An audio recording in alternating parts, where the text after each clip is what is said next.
Salut à toi, jeune pastèque de la savane. Aujourd'hui, nous allons nous attaquer à un monument, Efkhan Kurnaz. Bah bien sûr!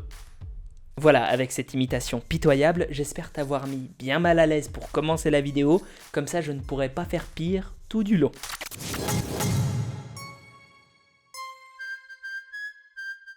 Et du coup, je vais t'expliquer le contexte de la vidéo d'aujourd'hui. Il y a Efkhan qui a sorti 3 vidéos sur les piliers de la musculation selon lui, et il y a pas mal de gens, notamment sur mon Discord, qui me les ont envoyés en me disant « Je pense qu'il y a matière à corriger certaines choses ». Faut bien savoir un truc, moi Efkhan, en plus de ne rien avoir contre lui, j'apprécie certaines de ses vidéos, alors pas toutes, mais ça m'arrive de temps en temps de mettre un petit Efkhan Kurnaz comme ça dans le fond, ça me fait marrer, il a un verbe qui est particulier. Mais ça n'excuse pas tout, et surtout pas le fait de dire des choses qui sont fausses à un grand public. Un grand pouvoir implique de grandes responsabilités. Et oui, on a tous appris ça dans Spider-Man. Mais je l'ai joué le plus réglo possible, je lui ai envoyé des messages sur Instagram, sur YouTube, il n'a jamais répondu, alors que j'ai essayé d'être quand même super cool.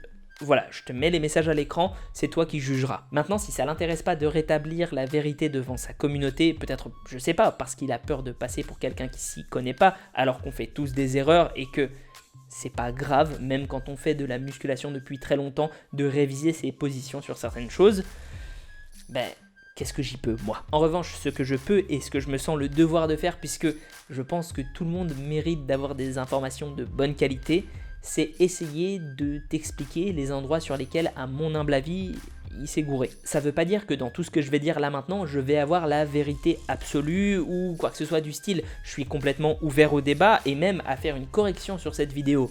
Mais je pense que ça t'apprendra certains trucs si tu n'as pour référence que les vidéos d'Efkhan. Commençons tout de suite avec sa vidéo sur la diète. Alors la première chose dont il te parle et qui m'a choqué, et oui j'ai un crayon parce que j'ai tout noté sur un calepin, comme ça je suis sûr de rien oublier, c'est le taux de protéines à consommer quand tu es sportif. Donc, combien de protéines doit manger un go muscu? La règle nous dit de manger 2 grammes de protéines par kilo de poids de corps tous les jours. Il te dit qu'il faut en consommer 2 grammes par kilogramme de poids de corps si tu veux faire du muscle. Bon ça c'est pas vrai en fait, il y a plusieurs études qui ont été menées sur le sujet et on arrive toujours autour du chiffre de 1,6 g par kilogramme de poids de corps. Certains vont dire 1,8 à 2,4 par kilo de masse maigre. Mais franchement, c'est se couper les cheveux en 4 pour rien, sauf si tu es obèse éventuellement. Au-delà de ces 1,6 g, il n'y a rien qui part en plus dans tes muscles. Mais on peut en consommer jusqu'à 2 grammes. Enfin, on peut en utiliser jusqu'à 2 grammes. On peut en consommer autant qu'on veut en fait. Ça n'aura juste pas les effets que tu escomptes, je pense. Récemment, on a remarqué en fait que oui, on pouvait absorber ces 0,4 grammes supplémentaires, mais l'hypothèse la plus probante, c'est qu'ils iraient directement à tes organes internes pour les faire grossir. Autant dire que si tu veux un tour de taille qui est, le plus fin possible, c'est peut-être pas l'option à privilégier. C'est une hypothèse, on sait pas exactement ce que ça fait et on sait pas non plus si ça augmente significativement la taille de tes organes. C'est juste pour te dire que en tout cas, ce qu'on sait, c'est que au-delà d'1,6 g, ça fait pas plus de muscles. Je ne dis pas que je respecte cette règle. Moi, je suis passé à 3 grammes de protéines par kilo de poids de corps parce que je suppose que je ne suis plus un débutant. Tu sais, je me suis bâti un bon physique, tu vois, durant ces 10 dernières années. Et arrivé à un moment, il faut faire des réglages dans sa diète, dans ses entraînements et tout, pour toujours continuer à grappiller un peu de muscle chaque année. Et là, il en rajoute une couche en te disant que oui, mais quand tu es avancé, tu dois consommer plus de protéines. Or, c'est plutôt l'inverse en fait.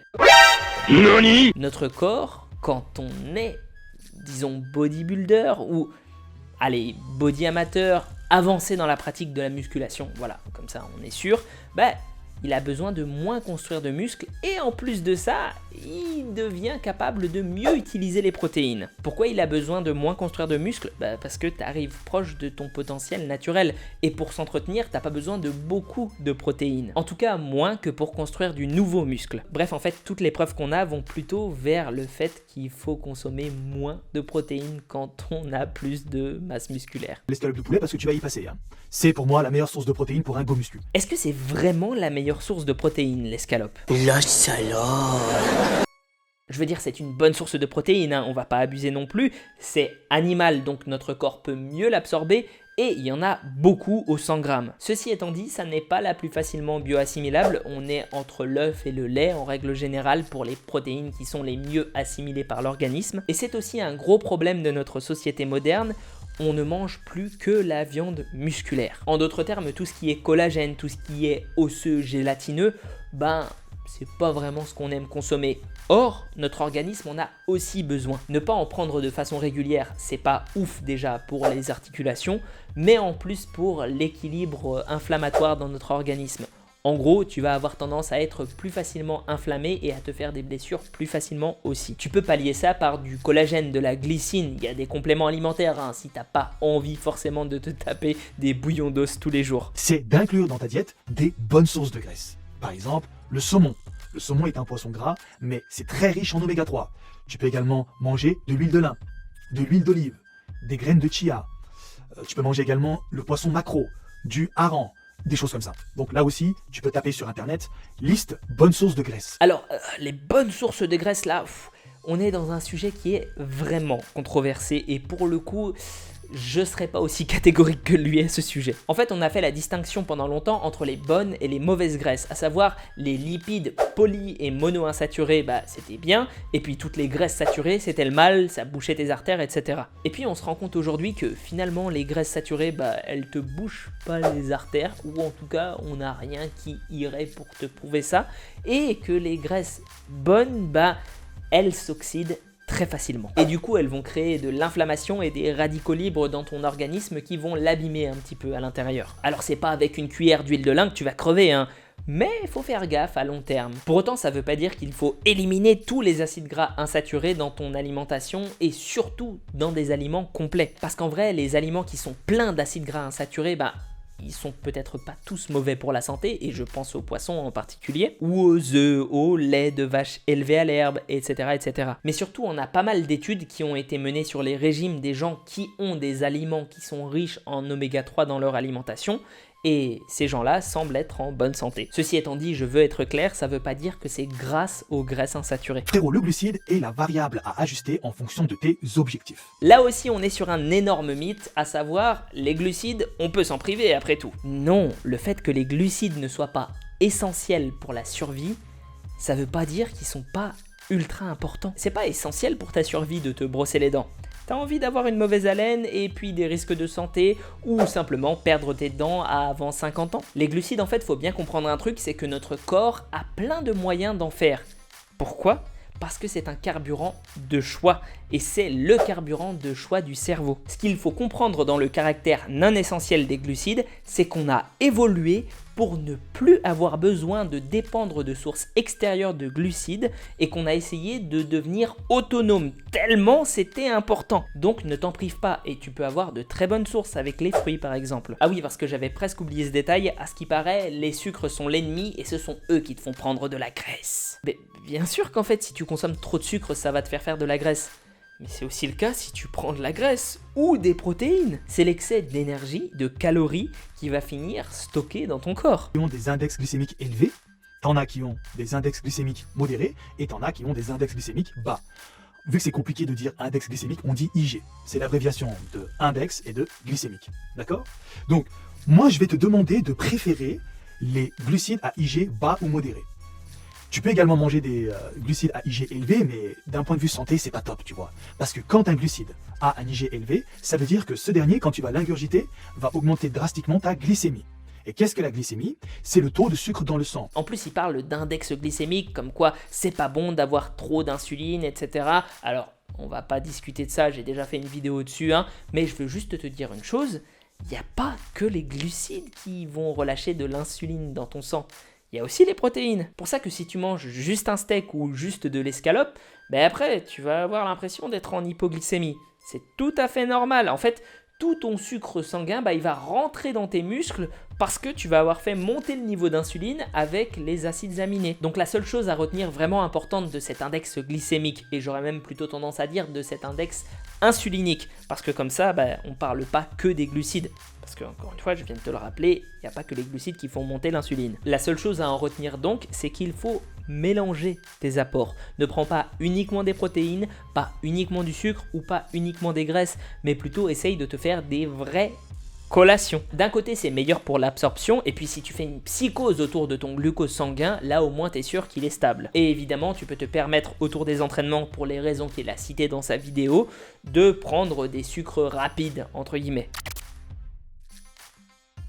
Là, on va passer à la partie muscu, et c'est la partie qui m'a fait vraiment mal et qui m'a donné envie de faire cette vidéo. T'as beaucoup d'expressions qui volent à gauche et à droite qui disent « Ouais gros, quand tu vas à la muscu, tu dois te massacrer la gueule. Tu travailles les pecs, tu dois anéantir tes pectoraux mon pote. » Pourquoi? Est-ce que tu t'es déjà posé la question? Pourquoi de telles expressions existent lorsque tu te rends dans les salles de sport? Eh bien, il n'y a rien de plus véridique que ces phrases-là mon pote. Quand tu vas à la salle, écoute-moi bien, tu dois t'esquinter la gueule. Tu dois défourailler ta grand-mère, mon pote. Là, ce qu'il vient de dire, c'est la plus grosse idée reçue de la musculation que je connaisse. Au-delà du fameux « Ah, c'est de la gonflette, c'est pas des vrais muscles ». Mon premier épisode des stupidités du Fit Game était là-dessus. Non, c'est pas en faisant des dommages à tes muscles que tu vas les faire grossir. En tout cas, c'est pas la raison principale. En fait, si je te la fais simple, ton muscle reçoit de la tension et puis après, suivant la tension reçue, il va essayer de s'adapter en devenant plus fort et en faisant de la synthétisation de nouvelles protéines. Évidemment, le fait de recevoir de la tension lui provoque aussi, naturellement, des dommages. Mais du coup, les dommages, ils sont collatéraux. Alors oui, avant que certains m'arrêtent, il faut une certaine dose d'inflammation pour que l'anabolisme ait lieu. Mais ça veut pas dire que plus tu vas détruire tes fibres musculaires, mieux elles vont se reconstruire. Ça veut juste dire que le signal anabolique ne peut pas exister si tu n'as pas un minimum de dommages. Parce que sinon, il suffirait de s'exploser les muscles en fait. Sauf que dans ce cas-là, ça s'appelle la rhabdomyolyse et c'est très dangereux et tu risques de perdre du potentiel musculaire à vie. J'espère que je t'ai pas perdu avec ces explications puisqu'elles étaient un peu compliquées, mais elles sont nécessaires à comprendre que non, on ne gagne pas du muscle en se déchirant les fibres musculaires. C'est un phénomène qui n'est que très peu relié à l'anabolisme. Il faut plutôt générer de la tension. Est-ce que tu crois qu'avec une faible intensité, donc en dessous de ce que ton corps est réellement capable d'encaisser, tu vas engendrer un véritable processus de réparation? Sincèrement. Et oui, du coup, on n'est pas obligé par exemple d'aller à l'échec en fait pour générer de l'anabolisme.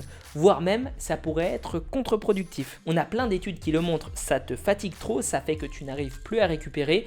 Et il ne faut pas oublier que gagner du muscle, c'est toujours un équilibre entre suffisamment générer de tension et suffisamment récupérer. Il y a deux manières de travailler. Il y a le stress mécanique que tu vas infliger à ton corps et le stress métabolique. Qu'est-ce que c'est? Le stress mécanique, c'est quand tu fais des séries pas très longues, mais avec de très grosses charges. Par exemple, tu vas faire 8 répétitions au développé couché, à intensité 7 on va dire, alors que tes pecs sont programmés de base à résister 5. Donc ça veut dire que tu vas vraiment douiller quand tu vas faire tes séries à 7. Et bien là, on parle de stress mécanique. C'est quoi le stress métabolique? C'est rester en dessous de son seuil maximal. Donc du coup, pour compenser la facilité de l'exercice, il doit l'intensifier. Et comment est-ce qu'il l'intensifie? En faisant des séries longues. Auquel cas, nous rentrons dans la phase d'un stress métabolique. Ça, c'est la plus grosse confusion de toute cette vidéo. Le stress mécanique et le stress métabolique, ce ne sont pas deux types de séries différentes. Ils arrivent tous les deux à chaque série que tu réalises, que tu travailles en lourd ou non.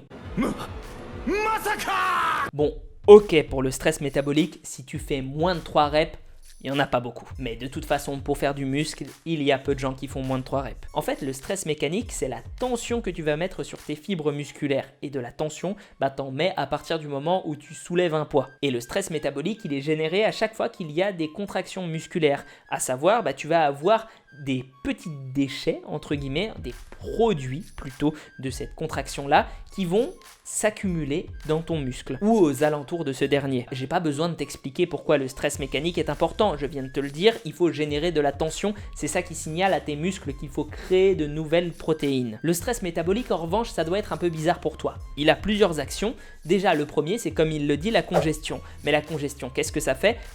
Ça va créer un peu plus de tension, et forcément ça va faire gonfler tes muscles, donc il va y avoir de la tension qui est exercée. Et ça peut induire une hypertrophie, une synthèse protéique. Deuxième chose que va t'apporter le stress métabolique, c'est que via l'accumulation de déchets, tu vas avoir tes connexions entre tes nerfs et tes muscles, certaines fibres en l'occurrence, qui ne vont plus bien se faire.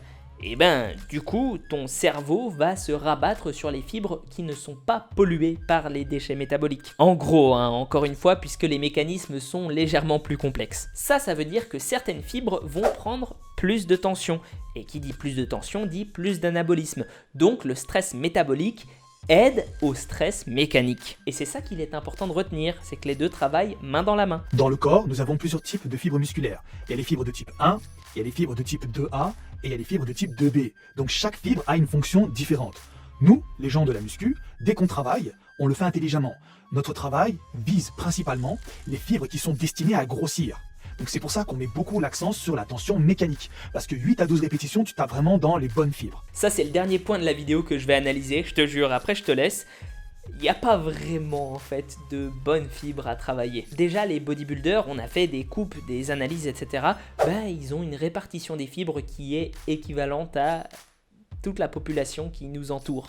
Donc en vrai, les bodybuilders sont des gens comme toi et moi. Bon, en vrai, c'est juste au niveau de la répartition, puisque les grands bodybuilders, en règle générale, ils sont très doués génétiquement sur d'autres points. Mais c'est pas parce qu'ils ont plus de fibres blanches que ce sont de meilleurs bodybuilders, à l'inverse des sprinters qui, généralement, eux, ont beaucoup plus de fibres blanches que la moyenne. En vérité, de toute façon, tant que tu vas assez proche de l'échec musculaire, les fibres travaillent toutes. On l'a remarqué plein de fois sur plein de protocoles différents, tu n'as pas besoin de mettre très lourd, tu as juste besoin d'aller suffisamment proche de l'échec musculaire. Pour reprendre les propos d'Efkan, si tu prends une barre à 30 kg et que tu vas très loin en termes de stress métabolique, tu vas avoir les mêmes gains que si tu faisais du stress mécanique. Et là-dessus, je vais conclure la vidéo et j'espère que j'aurai pu t'apporter certaines connaissances. Je vais quand même faire un petit mot de la fin. Même si mon but n'était absolument pas de bâcher Efkan pour ses conseils, j'aimerais revenir sur une autre chose qu'il a dit dans une de ses autres vidéos. Il explique là récemment que le monde de la muscu est une boule et qu'en fait on en a vite fait le tour et que les sujets ne sont pas infinis. Moi, je suis pas du tout d'accord avec ça. Il y a des mecs comme Gundil qui ont dédié leur vie entière à l'étude de l'hypertrophie et qui considèrent qu'il nous reste encore énormément de progrès à faire. Je pense juste qu'Efkan, c'est pas quelqu'un qui est passionné par les mécanismes de la musculation, comment, pourquoi ça fonctionne, comment optimiser telle ou telle chose, etc. Et il a tout à fait le droit, c'est pas un mal en soi. Juste du coup, sur les conseils muscu, il faut savoir prendre du recul et peut-être pas l'écouter aveuglément parce que c'est pas quelqu'un qui justement va chercher dans la profondeur à ce niveau-là. Et attention, je ne te dis pas que ces conseils sont tous pourris et que tu ne vas jamais réussir à progresser avec ce qu'il dit et que c'est vraiment pourri, etc., etc. Bien au contraire. Non, je te dis juste que peut-être tu pourrais y arriver plus rapidement aussi sur du plus long terme, même si c'est un petit peu paradoxal, en suivant les recommandations d'autres personnes et en ne buvant pas tout ce qu'il dit comme de l'eau. C'est tout. Sur ce, n'hésite pas à t'abonner, liker, partager, à me suivre sur Instagram, à me lâcher une petite pièce sur YouTube ou Tipeee, mais surtout à aller voir le Discord où on va pouvoir t'aider et je pense franchement qu'il y a des gens qui sont compétents là-bas. Prends soin de toi et à la prochaine. C'est évident que je vais avoir une horde de rageux, mais s'il vous plaît, comprenez bien, je l'aime bien Efkan.